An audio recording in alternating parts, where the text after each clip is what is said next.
Without further ado, I'd love to introduce Dean Donna DeCarlos of the Close School to introduce this session. Donna. Thank you. Thanks, Chuck. So welcome to Forbes 30 Under 30, Bridging the Gap. I want to express my thanks, first of all, to everyone that helped to make the first ever Future Fest such a success, such an innovative idea. Great big shout out to Melissa Taver, Chuck Sacco, and Debbie Colbert-Matafora for helping to make this day possible. Thanks, guys, so much. And I just want to say that I am just so proud of the achievements of all of Drexel's entrepreneurs and our growing community of creativity and innovation. Before we begin, I also want to offer my personal congratulations to the panelists for their achievements. You're absolutely inspiring to all of us, and thank you so much for everything that you're doing. So before we begin, it's really my pleasure to introduce our panel moderator, Christina Fleury. Christina graduated from Drexel University with a BS in Finance and Accounting and an MBA in Accounting. She currently serves as the head of digital strategy at TD Bank. She was an adjunct professor of general business at the LeBeau College of Business from 2013 to 2018. She serves on Drexel University's Board of Governors and served as the chair of the Honors and Awards Committee. She's also on the executive steering committee leader of the Entrepreneurship Alumni Network, and when the Close School works very closely with that network. And she's on the Drexel Women in Business Alumni Advisory Council. And Christina will have the honor of introducing our panelists. So Christina, please take it from here.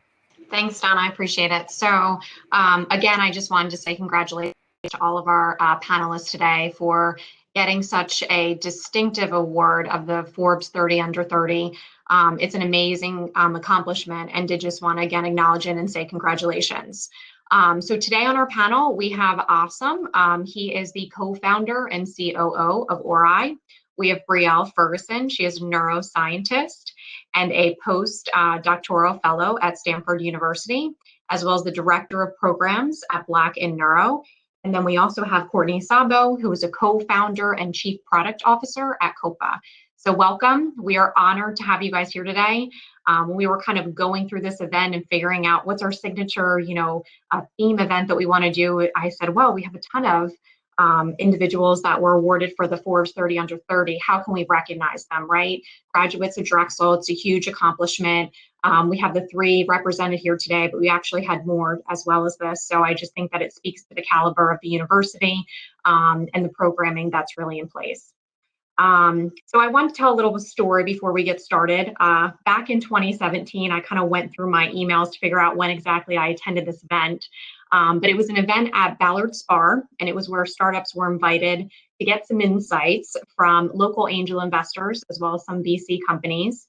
And I had a gentleman sitting behind me who stood up, introduced himself, and he said, "Hi, I'm Danish, and my full-time job is to count people's likes, ums, and ahs." And I just thought to myself, what a great introduction. What is he pitching here, right? So needless to say, I was incredibly intrigued. I've continued to follow ORI over the years and their successes. And it's been remarkable and nothing short of amazing. So Asim, Danish is one of your co-founders that I met at that event 4 years ago.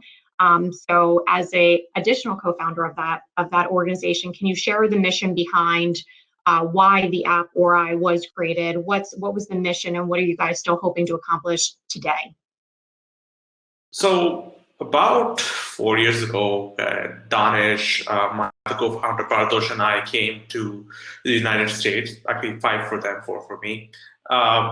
We all were functionally fluent at speaking with people. We knew English, we said that our whole lives, but we weren't really expressive in the language. And what that meant was that we were getting held back personally and professionally. I did, like many of my co-founders, did not get a single interview in their first round through co-op. It was kind of harsh, and we really needed to step that up.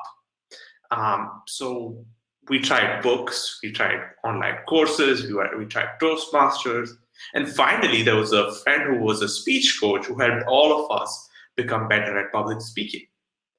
And we realized that it costs $5,000 for getting that speech coach to give you a single session on the things he taught us.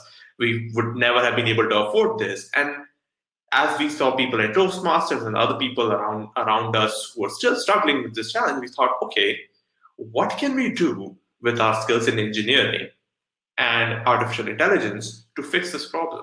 And that's really what Orai is. Orai is an AI-powered speech coach in your pocket. It runs on your phone, and it helps you become a better public speaker by counting things like your ums and uhs, just like Danish was doing at the event with Christina, your pace, your clarity, and a lot more. So that's the gist of the application, what we do. And what we aim to do is help everybody be able to become a better communicator at a accessible and scalable avenue, I guess, because we don't just do the mobile app anymore. So yeah.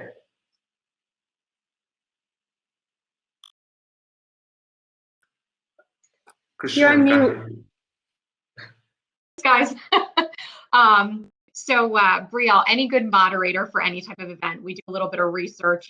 We think that we're Barbara Walters to a certain extent, and we kind of look and find anything that we can that we think might intrigue the audience. So I actually found you on Instagram, and I was kind of scrolling through a post or two of yours. And one of the ones that I liked the best was just you expressing your gratitude for where you are today. And I was reading, the commentary and the comment that you had on that post, and it had said that when you had applied to graduate school, you were rejected from almost every program because you didn't have that traditional science background. And if you fast forward to today, you're a neuroscientist. You're a postdoctoral fellow at Stanford University. Tell us how you overcame that rejection and what advice you would have for other students today, or just in general, other students that are hitting kind of that wall and need to figure out how to kind of reapproach something so that they have a different outcome that maybe they otherwise wouldn't have had. Sure. That's a great question. I imagine a lot of us on this panel are probably grew up overachievers, and we may not have been used to rejection. So it was really challenging for me to find a thing that I had finally decided I was like really passionate about and was going to go for, and then to have every door feel like it was slamming in my face. And I think what really made a difference with Drexel is I was able to make a connection with a faculty member there, and we really connected over the science and the research, and we're really passionate about this types of questions. And he really advocated for me to just get my foot in the door. And I told him, I was like, if you can just get my foot in the door, like I promise that I can prove to people that I am like up for this challenge. And I was pretty consistently like at or near the top of my class, and obviously like things have worked out. But advice that I would give to people just starting out is that rejection's gonna come, especially in science. If it's not in the lab and your experiments aren't failing or things aren't working, it may be once things are going perfectly and you're really excited about your science, then your reviewer is not for your manuscript, or your reviewer for your grant is not. And you just have to remember that people aren't always going to see your shine right away, but in no way is that a reflection on you or your science or your character or your intelligence. Oftentimes, like veiled in those critiques is something useful. And whether that's for a manuscript or for a grant, use that to kind of recalibrate and try to move forward. And just, yeah, I think the biggest thing I could say is just like learning that rejection in no way is like an indictment on like your character or your intelligence or like you as a scientist, because in science, it's going to happen quite often. And then Brielle, Forbes 30 Under 30 recognized you specifically for your work in identifying a particular brain cell that plays a role in how people pay attention, which could end up leading to better treatments for disorders such as schizophrenia and autism. When you think about your research and really what you want to make it over time, what are your ultimate aspirations for that research? Yeah, so I am a basic researcher. So a lot of the research that I do is in mice or in rats, and I use that to kind of inform how we think about treatments ultimately for patients. So in grad school that was characterizing a circuit that supports working memory, how we hold information in mind and manipulate it to make decisions. And we use that for things like remembering phone numbers or remembering directions. And people who suffer from cognitive deficits, schizophrenia being a good example of that, have a really, really hard time with that. And even though we have good treatments that treat the hallucinations and the delusions in schizophrenia, we don't have good treatments for the cognitive symptoms. And it's often the level of intensity of the cognitive symptoms that predicts whether an individual will be able to hold down a job or have a healthy interpersonal relationship with someone else and just kind of be independent. So I was trying to understand a circuit that supported that, and I identified particular brain regions and cell types that seem to be important in that. And one of those is this particular interneurons in the prefrontal cortex. And now in grad school, I've become interested in how might cognition get disrupted in other types of disorders. And so in my postdoc, I'm interested in how cognition might get disrupted in other types of disorders. So in grad school, this was working memory in the context of schizophrenia. And in my postdoc, it's attention in the context of epilepsy. So we have mice who have a mutation in a gene that's found mutated in patients. And we use them to try to understand how changes in their brain might tell us something about the attention impairments that we see in absence epilepsy. And the interesting kind of overlapping finding that I'm seeing is that this same interneuron that seems to be disrupted in the context of schizophrenia also shows changes in the context of epilepsy that is predictive in some cases of how poor the mouse's attention ability is. So the long-term goal would be to continue to understand why that is and ultimately use that to develop treatments in patients. But I recognize that that's kind of a long ways away because I'm working more on the basic research side. Okay, awesome, interesting. So back in December, we actually had an event with the founders of GoPuff. And one of the questions we had asked them was, how does their company stack up to a company like Amazon? So Courtney, I'm going to ask you a similar question. So today, Coppa connects landlords and tenants with the intent of providing monthly rentals and roommates. Can you tell us how Coppa competes and stacks up to a company such as an Airbnb?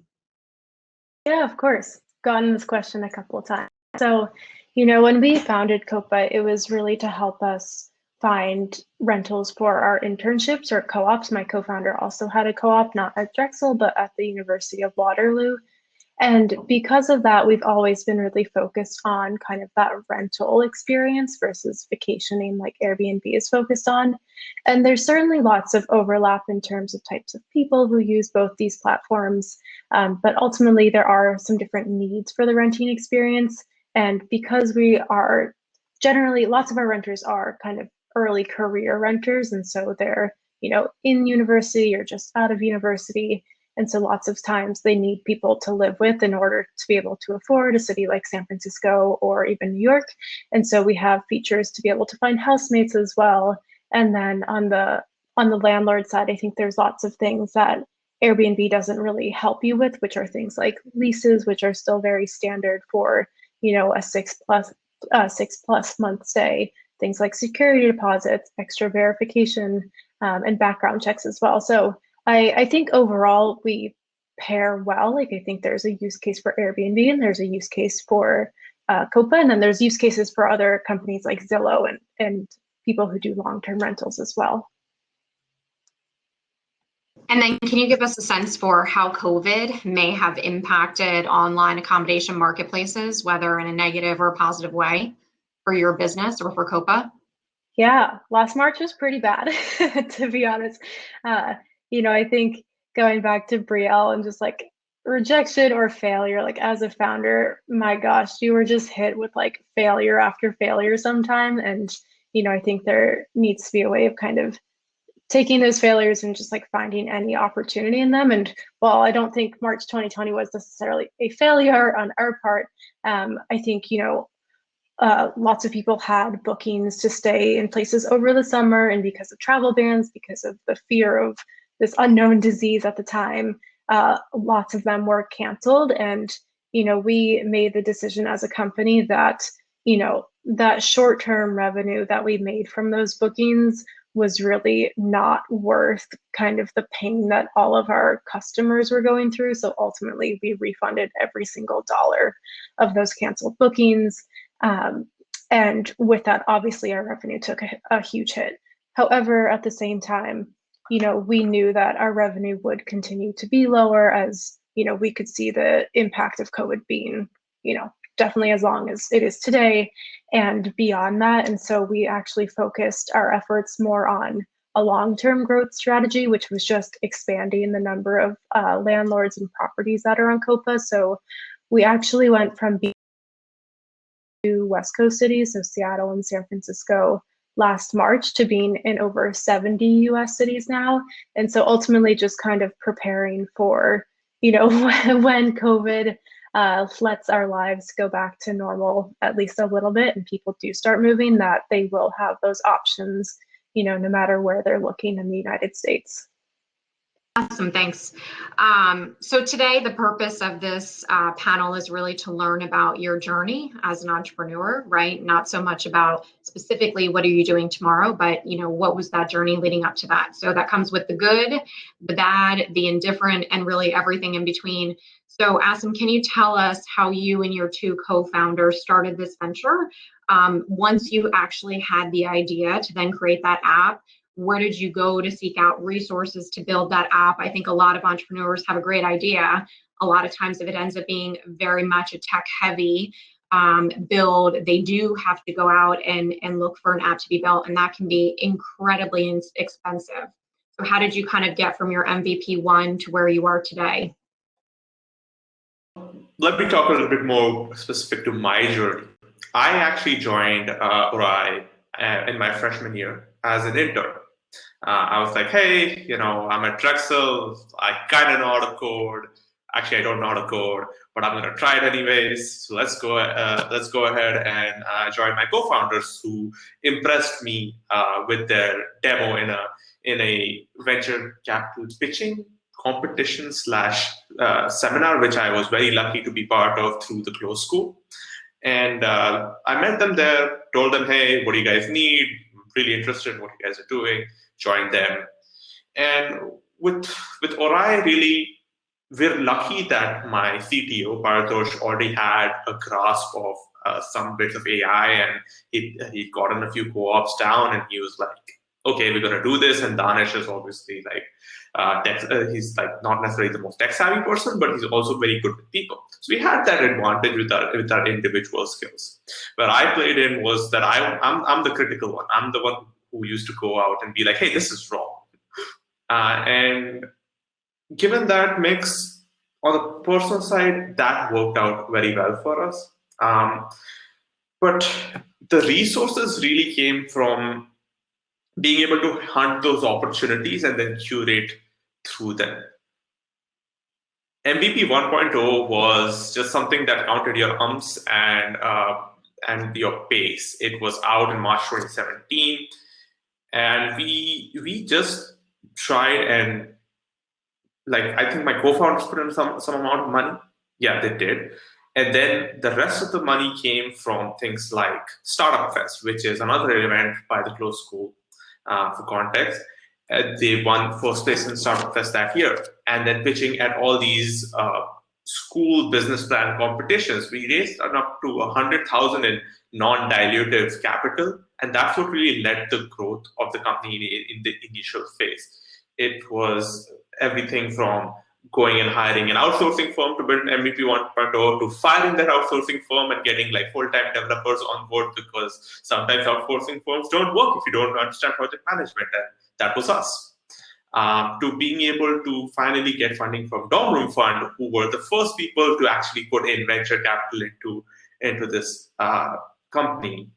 And in the meanwhile, also getting amazing advice and education from the closed school, without which we wouldn't even have been able to make the connections to get to Dorm Room Fund.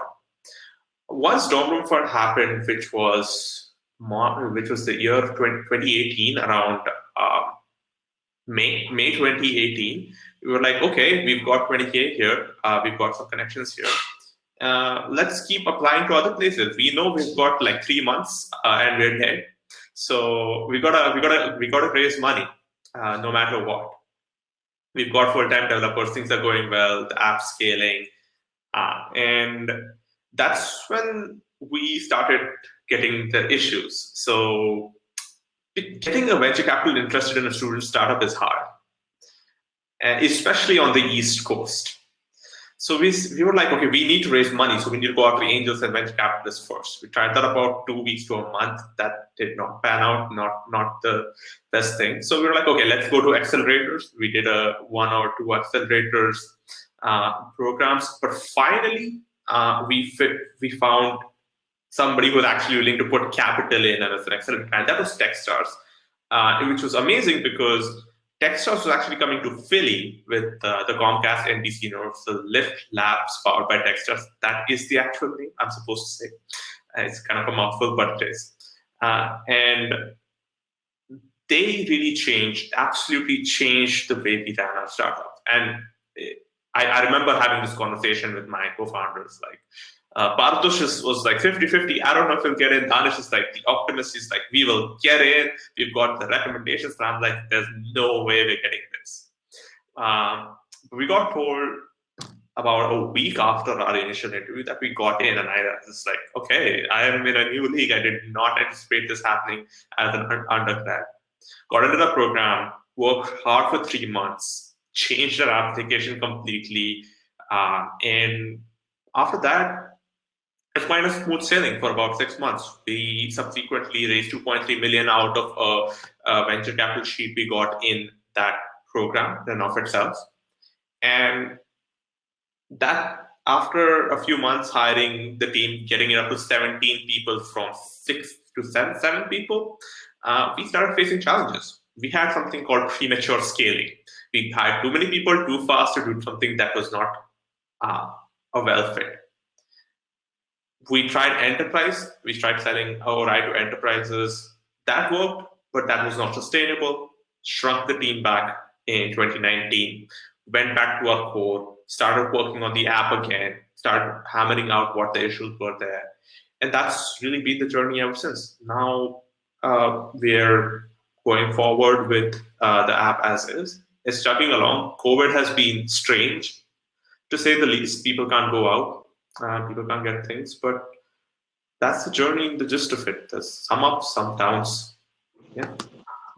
So just for context for the audience too, ORI was actually one of the first 10 startups that got accepted into the inaugural Comcast NBC Universal Lift Labs Accelerator. Absolutely a mouthful. So was that kind of when you guys were like, okay, this is going to be something. It's not time to back down now.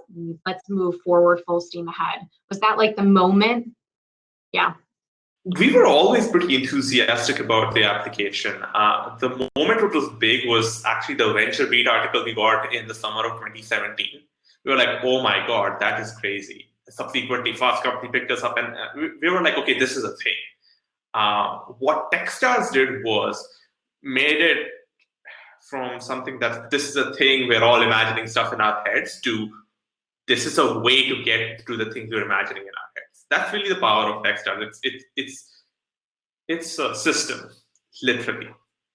And yeah, I mean, it's quite a lot of overlapping education with the closed school, but when you do it, you do it. It's a whole different experience. So Courtney, you were part of an accelerator program too, Y Combinator, which is one of the most prestigious accelerators for funding early stage startups. What did you take away from that experience? Yeah, it's worth noting too that YC is incredibly hard to get into. And I think people hear that you get into like, oh my God, congrats, like you must be doing something so right. But we had applied before and had gotten rejected and then got in on the second time around. But also we had, many friends in our same batch too who had applied many times. One of them had applied 7 times and finally got in. So yeah, they take it very seriously. So the way that Y Combinator works is that they give you a lump sum investment for a percentage of equity, and like Techstars, it's a 3-month program, and so yeah, it was basically like a startup school or a business school for startups. I mean, I never thought I would have my own company by any means. And so like I didn't have the the niceties of, going through the closed school, which seems incredible. And yeah, they would basically teach you everything about how to market to customers, when to hire people, when to fire people. And I really think the most valuable part of it was one, the connections that you made. I have lots of founder friends now, and it's great to have that support network. But the other really, really interesting thing was that every week you had like a weekly talk and dinner, and those weekly talks were by some of like the founders of Silicon Valley companies, and it was very cool. You can't share publicly anything that was talked about in those, but it was like basically their journeys and things that they had to overcome. And for context too, lots of large companies have gone through Y Combinator, like Dropbox, Airbnb, Instacart, DoorDash. So lots of familiar companies to like the everyday consumer. And so, yeah, I think it really was that, is like seeing kind of business practices in practice and what that looks like as a early stage startup and also as a late stage startup as well. Thanks. So Brielle, one of the other things that we didn't talk about is this whole other world that you operate in, right? And some of the other work that you do too, outside of your day-to-day of being a neuroscientist. But you also are heavily involved in Black in Neuro, which is a community that amplifies and supports Black voices in STEM, and is one of the very eager 22 co-organizers that are made up of graduates, postdocs, and professionals. You led their inaugural 5-day virtual conference that encouraged sharing resources, connecting with others, and exploring the challenges that people of color face while studying and working in neuroscience fields. So can you tell us a little bit about how this conference was laid out, what you learned from hosting the conference, and then what best practices would you take going forward if you were to have another one? Sure. I think we wanted to build upon what had been working well already for Black in Neuro. So Black in Neuro was founded for kind of showcasing the excellence that's in the Black in Neuro community that can be really hard to find because there are so few of us in our individual institutions. So being a Black person in neuro can be very isolating because you can look around and there might not be anyone in your cohort, or maybe if you have someone in your cohort, like that might be the only other person. There might not be other people in other programs.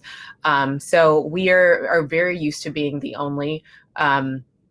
And we wanted to show that like we're out here and we're thriving and we're doing well. And the internet is like a really beautiful way to do that because you don't have these geographical limitations. So Black in Neuro began on the heels of some other early Black in X weeks, beginning with Black Birders Week, which was founded with the goal of kind of reaffirming the right of Black people to exist in nature. And it was kind of a counter to what had happened in Central Park with Amy Cooper calling the police on Christian Cooper the bird watcher.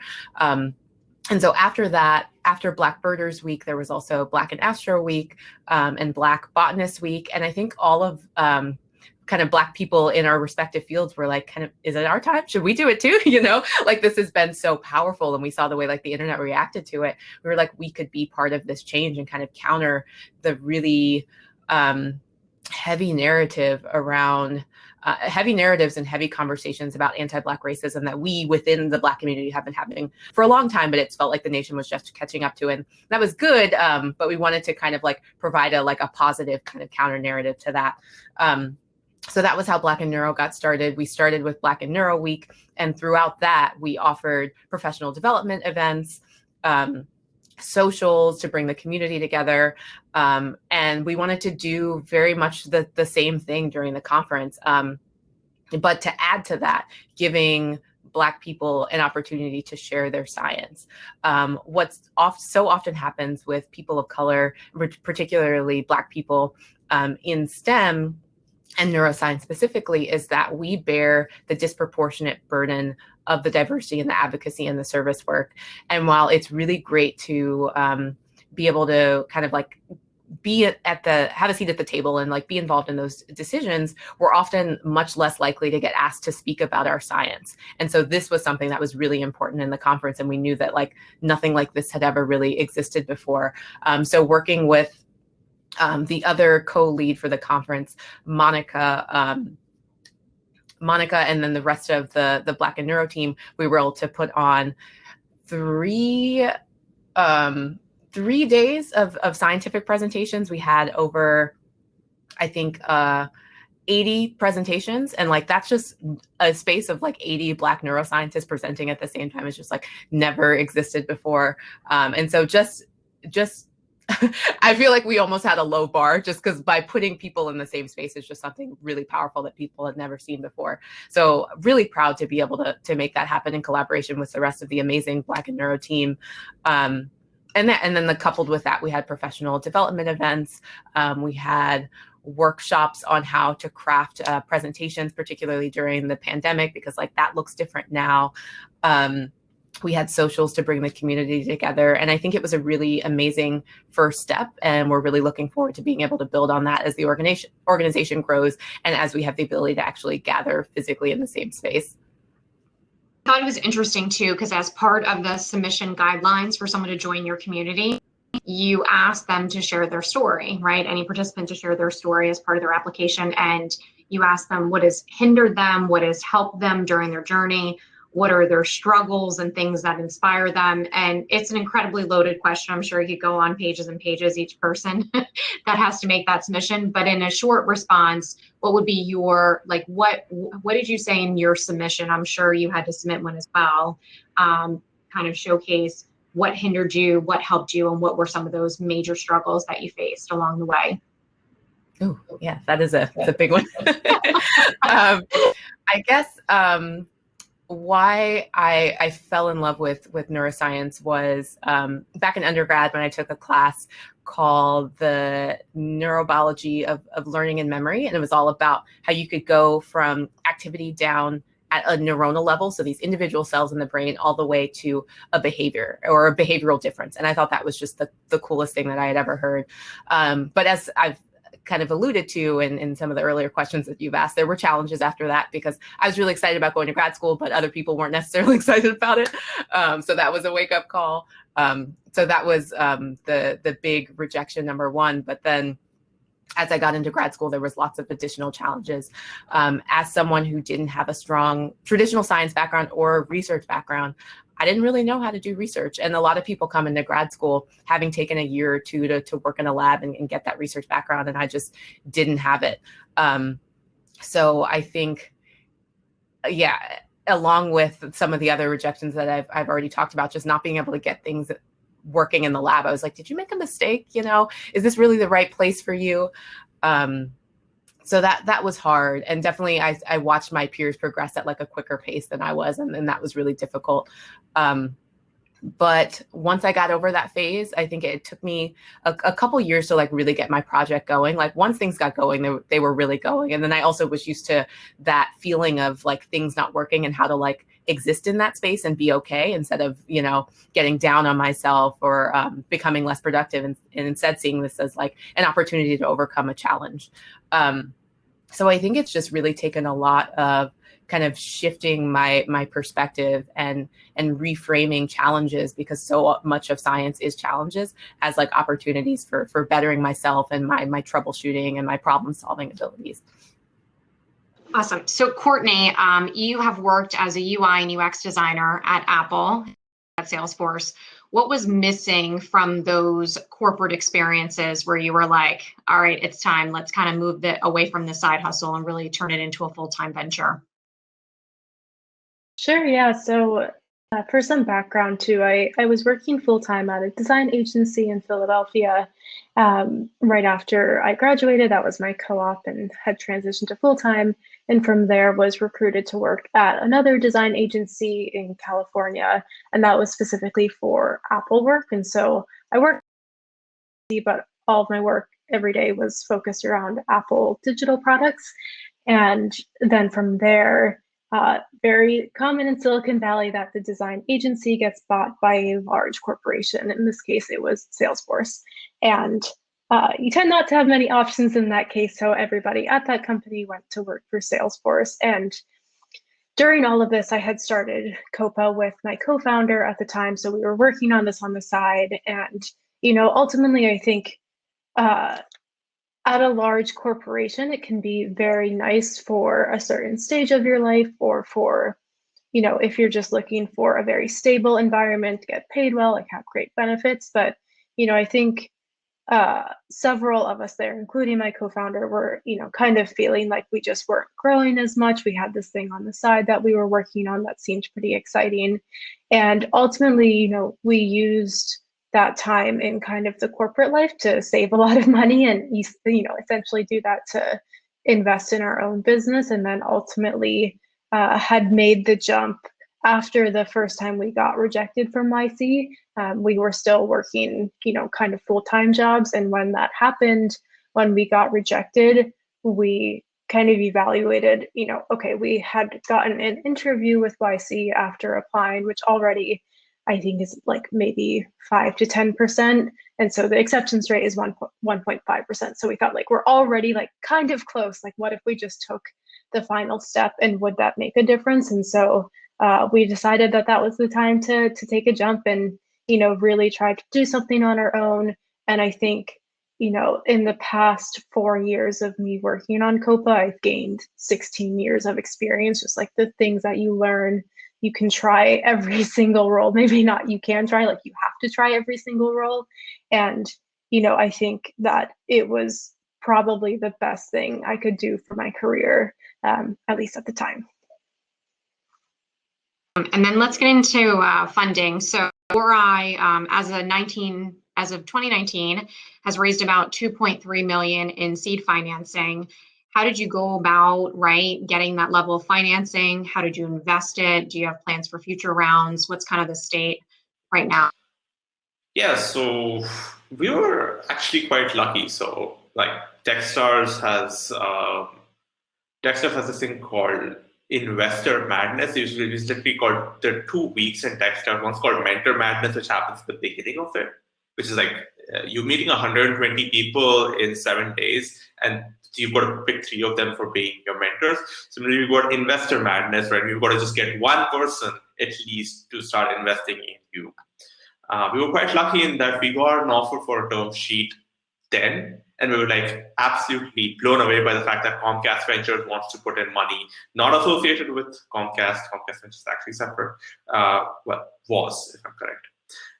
Wanted to actually put in money. That's when the hard stuff actually started. We were like, okay, we are nowhere close to our 100% goal. Initially, it was something like, okay, we'll raise $1 million and we'll be fine. They actually we were only okay with 500,000 as well. Everybody told us, no, you need to raise as much as possible. Market might go down, you never know. Raise as much as possible for as little equity as possible is the way to go. And so the next 3 months were essentially my co-founder, Danish, traveling everywhere, talking to anybody willing to put in money, hitting up connections in Philly, which is an amazing community, and we were a number of angels from here who've invested in Ori, and trying to get us to that number. That number ended up being 2.3 million after negotiating and pushing and pulling with everybody. And a lot of it was just trying to get a warm connection. People think it works like Shark Tank, wherein you go into a room and you see these people you don't know. But most of fundraising actually happens with the relationship you build on the phone with the investor. Like if you're texting them, you're on a good basis, you're talking to them, you get on a call, you meet them at the bar. That's the grit of it. And then you have the presentation, Maybe you're meeting the right person, maybe you're not meeting the right person in the venture capital thing. I was brought in a number of times with my other co-founders to talk to these investors. A lot of it is about making sure that you've got clarity in what you're conveying your idea is, because it can be simple but hard to convey something in a manner that is alluring for an investment, especially with Ori. It's like, okay, everybody has a public speaking problem, but where's the market? This was the biggest question. It's like, what's that market number? And we actually got lucky. I'm not going to crib about the fundraising experience, because that was probably smoother than any fundraising experience I've heard of from my peers in Techstars and the future batches and most founders I know. So that was fundraising for us. And then Courtney, future- whoops, sorry. Oh, sorry. Yeah, no, I want to know about the future plans. Absolutely. Raise once is the way to go. We kept our burn low, so we don't plan to raise for the foreseeable future. And we're revenue sustainable, and that's that. Sorry. Okay. And then Courtney, what was your experience like when you raised the 1 million from the VCs? Similar or very different? I would say different to a certain extent. I think being a part of Y Combinator helps you the same way that Techstars does, I think. And so at the very end of Y Combinator, you have a day called Demo Day. And so you stand up on the stage with your co-founders and present, I don't know, maybe it's like a minute or 2 minutes, I can't remember, something very short in front of like hundreds of investors, right? And I think, we were like, oh, that's how you get investors, right? Like people will just go to them. But we were one of 200 companies in that like batch of Y Combinator. And I think we found out that there are certainly companies designated as like hot companies, and those companies tend to be able to raise very easily. That is also usually like 4 to 5 companies, by no means more than that. And we were not a hot company. No one really likes real estate for investing or any sort of real estate technology. But, I think what Austin said was very relevant, which is like, it's all about connections. And I think that was one of the hardest things. Like I don't have, rich uncles to get money from. I didn't know a lot of people, like not being in an entrepreneurship community. And, it was really challenging to step into these meetings. And if you didn't really know them, they just kind of grill you and then sometimes insult you, and then you're just like on your way. But I think the thing that did make it a little bit easier was our YC network. And so like I had mentioned before, we had met so many founders over the time. And so our very first investor who came in was like kind of one of our friends who was a fellow founder from a couple of years prior. And then once you get one, it does tend to come in a little bit easier. But my co-founder as the CEO did most of the investment meetings, but I do think it took him at least, I want to say 150 meetings to get 8 yeses over the course of 4 months. So I don't know. I think Silicon Valley can be a little toxic with like the TechCrunch media that's like, oh my God, like this company raised $5 million and this company raised $10 million. Like it doesn't work like that. Like you're just hearing like 0.01% of the success stories and like not all of the other stories behind that. But yeah, if I could give any advice, I would just say like meet as many people as possible kind of in the entrepreneurship space and, just try to make as many connections, because those people are the people who help you raise investment money. They know great people to hire. They could hire you in the future. So yeah, I think meeting the right people is key.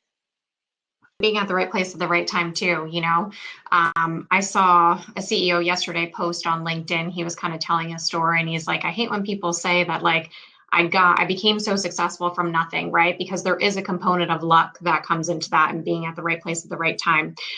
Just a plug for the audience. So we have about 10 minutes left. Feel free to pop questions into the chat and I'll kind of move over the chat and start to pull questions from there. I have a few more, so I'll let the questions build and then I'll kind of pivot over. Brielle, in 2019, women accounted for only 27% of workers in STEM qualified industries.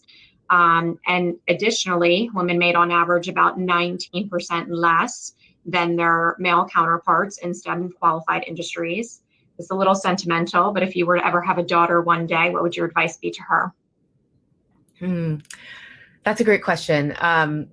What's interesting there is that women are definitely not represented equitably in the sciences by any means, but the percentages are growing very rapidly. And I'm optimistic that within the next 5 years, even within a decade, that we'll be close to getting to where we need to be. I think that there's a lot more work that we need to do.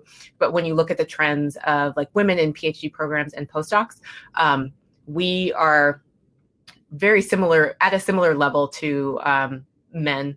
It's taking a little bit longer to be reflected in leadership roles, but I'm optimistic based on the way that things are going that within the next like 5-10 years, we'll be much closer to kind of an equitable representation of gender in science. I think where we are really falling behind still is minorities and minority representation in science. And so given that my daughter will most likely be a Black woman, I feel like that is probably what what I'm more concerned about, because I think in terms of faculty positions, I think Black people, while we make up 13% of the population, I think we're something like 5 or 6% of all faculty positions. And then women are even like less than half of that. So Black women make up like 2% of faculty positions. Given all of those like bleak statistics though, I think what I'm optimistic about is that there are so many people that are working tirelessly to change this. So like the efforts that I'm involved in at Black in Neuro, which is kind of an international organization at this point, as well as so many incredible scientists and advocates, both Black and allies and co-conspirators, and the work that they're doing at their institutions. So I would tell her that, I don't know, to be hopeful in the fact that there are so many people that are like working on making this a better place for her. We are going through it, so we don't want that to be the case for the next generation of up and coming like bright young scientists. So that she's got just an army of support working to make it go through the same things that we went through. That's Miss America response. I loved it. Okay, so one of my favorite questions that I kept for the end, but Courtney, this one's for you. And I mentioned it yesterday. You gave me a little chuckle. But when you were at Drexel, you were the captain of the D1 varsity squash team. Do you think that had any impact on your experiences and then also your successes today? Yeah, definitely. So also, I joined the varsity squash team after being asked by the coach to join it my freshman year when I was just like hanging out at the gym waiting for a friend. And he told me years later that he thought I was someone else because I had never played squash before, like not a tennis player. I had played soccer for like 17 years, not quite a squash person. But ultimately I was like, hey, this seems like a great way to make friends because I knew no one at Drexel. And yeah, ultimately, joined, and I remember my very first match set the theme for the rest of the season, which was I played this girl at Haverford University, so just off the main line. And she was like, oh yeah, how long or I guess I asked her how long she was playing squash, and she was like, oh, 7 years. And she was like, how about you? I was like, 4 days. And ultimately proceeded to get absolutely demolished. And, I think it took me like 19 matches to finally win one. And I think that was kind of yielded a better outlook on just like how to make positives out of negatives. Like it doesn't really feel good to lose, but there were so many positives, like being surrounded by an amazing community of people. Like our coaches were amazing, the players were amazing. It really felt like we had a family. And I think that is very relevant to startup life where, yes, when things are not going well, like ultimately there are so many positives surrounding you. And besides that, I definitely owe a lot of credit to my coach because when I was recruited to work at this design agency in San Francisco, I had grown up in Pennsylvania. I went to Drexel, so it was still in Pennsylvania. Basically my life was on the East Coast and I had never visited the West Coast. And I remember I went to him and I was like, I don't know what to do. Like, do I go or do I not go? And he was like, no, I think you should go. I think you'll really like it out there. And, 5 years later, I'm still here. So it seems like, yeah, he must have known me pretty well to be able to make that recommendation. And then Asim, so one more question. For you to say to yourself, I've made it, right? I've accomplished what I've set out to accomplish. Is there a number? I've hit X number of revenues, their number of clients. Like, how do you get to the point, or are you constantly going to be on the chase? Because that chase, right, can be tiring, but is it a constant grow, and is that kind of what you thrive on, or constant build? I'll be honest with you. I didn't expect to get this far as an undergrad. After like getting out of undergrad, I'm 6 months out of undergrad. I was like, okay, like came in, took this class called Ready, Set, Fail. Got told like most startups fail. It's like cool. Let's fail like 5 of them, and then that's like 25% success is overall. Basically, so like I don't even know if that probability is correct, but I was like, I did not expect to get this far. So for me, I'm very, very grateful for where I am at this point of time. I again, Forbes is also a surprise. Similarly, just like Techstars was, just like everything was. So, if anything, my expectations are to just personally to continue growing and learning.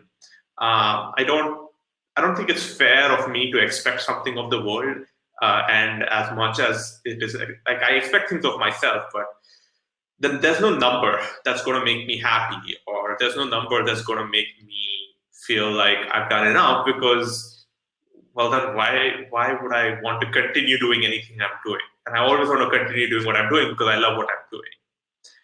And fundamentally, that is learn. I like learning things. I do online courses. I like, learning about customers, about people. That's what drives me, if I'm to be very fundamental about it. And I think that's worked so far.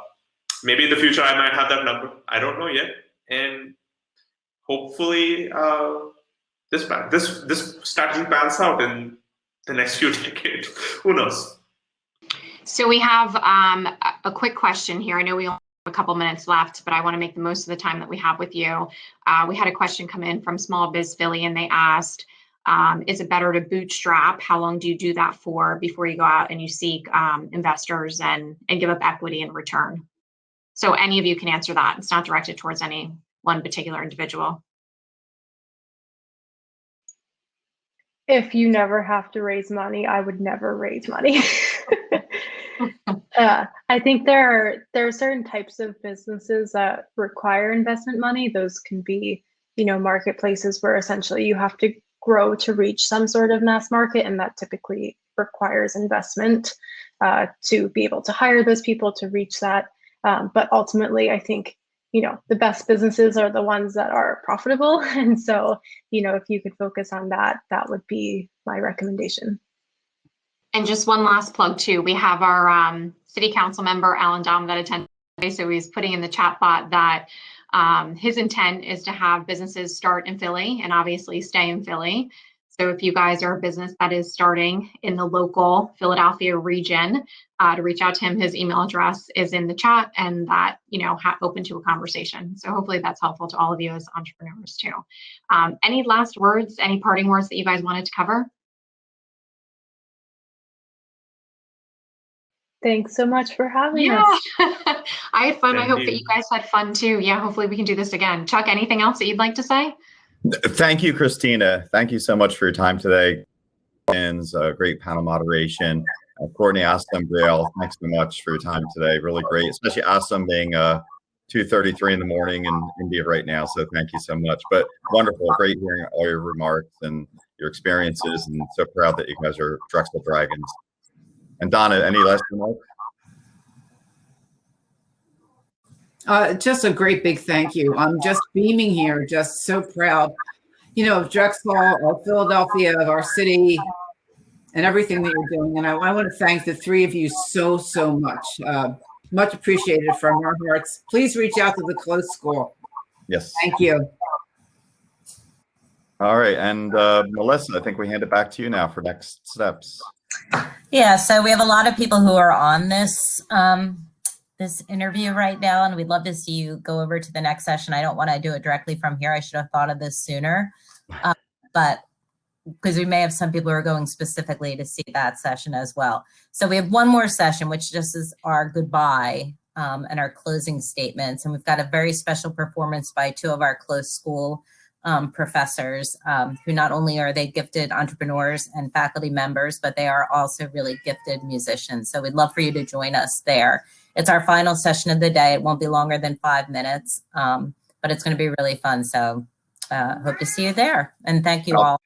And I'll put in the chat the direct link to the session, but you can also go to the reception and then you can find the session there. Yeah, we'll just start very soon. It'll be very brief. So thank Bye, everybody. Thank you, guys. Bye. Thank you. Bye. Bye, guys.